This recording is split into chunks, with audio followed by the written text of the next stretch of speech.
నమస్తే SR7 news కి స్వాగతం. బాణసంచా కాలుస్తూ పూలమాలలతో ఆదిమూలంకు ఘన స్వాగతం పలికిన మండల ప్రజలు, నాయకులు, కార్యకర్తలు. రాయల చెరువు బాధిత రైతులకు 1,13,13,000 రూపాయల ఆర్థిక సహాయం అందించిన కూటమి ప్రభుత్వం. సత్యవేడు శాసనసభ్యులు కోనేటి ఆదిమూల.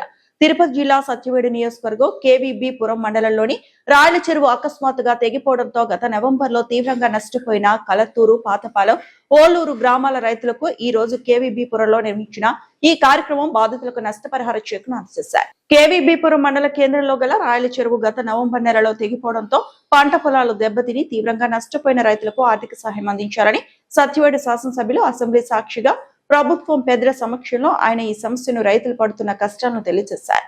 సత్యవేడు శాసనసభ్యులు కోనేటి ఆదిమూలు రైతుల సమస్యలను ప్రభుత్వం దృష్టికి తీసి వారికి న్యాయం జరిగేలా నిరంతరం కృషి చేసిన ఎమ్మెల్యే ప్రయత్నాలు ఈ రోజు ఫలించాయి. ఎమ్మెల్యే కృషి ఫలితంగా రాయల చెరువు బాధిత రైతులకు ప్రభుత్వం తరపున 1,09,13,000 రూపాయల ఆర్థిక సహాయం అందించారు. ప్రజా సమస్యలపై అధికారులు నిర్లక్ష్యంగా వ్యవహరించవద్దని, ప్రజలే దేవుళ్ళు, సమాజమే దేవాలయం అన్న మాటను గుర్తు చేసుకుని ప్రజా సమస్యలపై నిరంతరం పోరాడతారని ఆదిమూలం తెలిపారు. ఈ కార్యక్రమంలో ప్రజలు, కూటమి ప్రభుత్వం, నాయకులు, కార్యకర్తలు భారీ సంఖ్యలో పాల్గొన్నారు. అవసరం లేదు, మన పని కోసమో ఇతర పనుల కోసమో ఒక ఇబ్బంది పడిన అవసరమే లేదు. గ్రామానికి సంబంధించి ఏ పనైనా కూడా ఎంపీడో ఎంఆర్ఓ చూత తప్పకుండా న్యాయంగా, ధర్మంగా, పక్షపాతం లేకుండా చేయండి. మేము అన్ని రకాలుగా అండగుంటాం. మాకు ఎలాంటి దుర్భాష లేదు, మోసం లేదు. మా బంధువులు మీ కాదు, మా బంధువులు మీ కాదు. ఎక్కడున్న పాపం ఉద్యోగ ధర్మం వచ్చారు, మిమ్మల్ని మేము చూసిన అవసరం మాకు లేదు. మమ్మల్ని మీరు తిట్టాల్సిన మీకు అవసరం లేదు. టయానికి రండి, మంచిది రండి, డ్యూటీలు ఉండి మండలం, చిన్న మండలం మోడల్కి వెళ్ళండి. ఎక్కడ ఇష్యూ వస్తే ఇమ్మీడియట్గా రండి. ఎస్ఐ గారు ఉన్నారు, మీకు ఏదైనా ప్రొటెక్షన్ కావాలంటే తీసుకోండి. ఎంపీడీ పండి, ముగ్గురు ఎంపీడీ, ఎంఆర్ఓ, ఎస్ఐ. ఎక్కడ సంబంధం ఒక ఇష్యూ వస్తే ఇమ్మీడియట్గా వెళ్ళి ఆ గ్రామంలో మీటింగ్ పెట్టి ప్రజలను కూర్చొని పెట్టి మాట్లాడి పరిశీలన చేస్తే మన కలెక్టర్ ఇవ్వాల్సిన అవసరం లేదు, ఆర్టీ దగ్గర వెళ్ళట్లేదు. నీ భూమి ఏడుంటే కలెక్టర్ దగ్గరకో, మంత్రి దగ్గరకో, ఆర్టీ దగ్గర అవసరం ఏమైంది తప్ప మీరు వ్యవహారం చేసుకుంటే పోతారు. ఆ వ్యవహారం లేకుండా చేసే బాధ్యత మనవాడు చేయాలా. గ్రామాలు బాగుండాలా, మండలాలు బాగుండాలా, నియోజకవర్గం బాగుండాలా, మనకు మంచి పేరు రావాలి.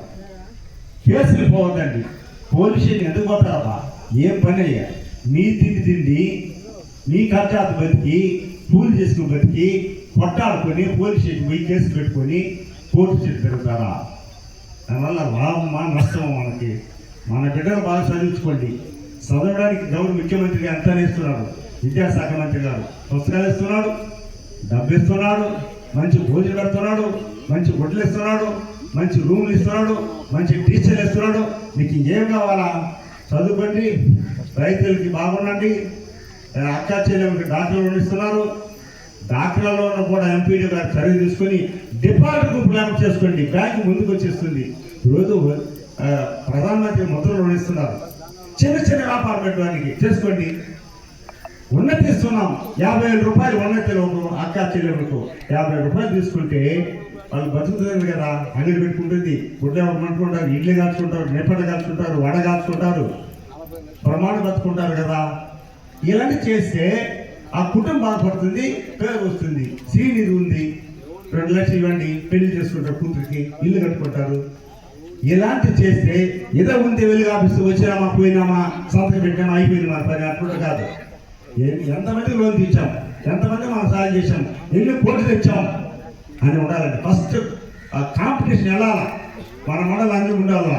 ఈ కాన్స్టిట్యూన్సీలో 700,000 మంది రైతులు ఉండేది కాన్స్టిట్యూన్సీ ఇక్కడే. ఈ కాన్స్టిట్యూన్సీలో కేపురం మండలం హైయెస్ట్ రైతులు ఉండేది. మా ఏడి గారికి చెప్తున్నాను.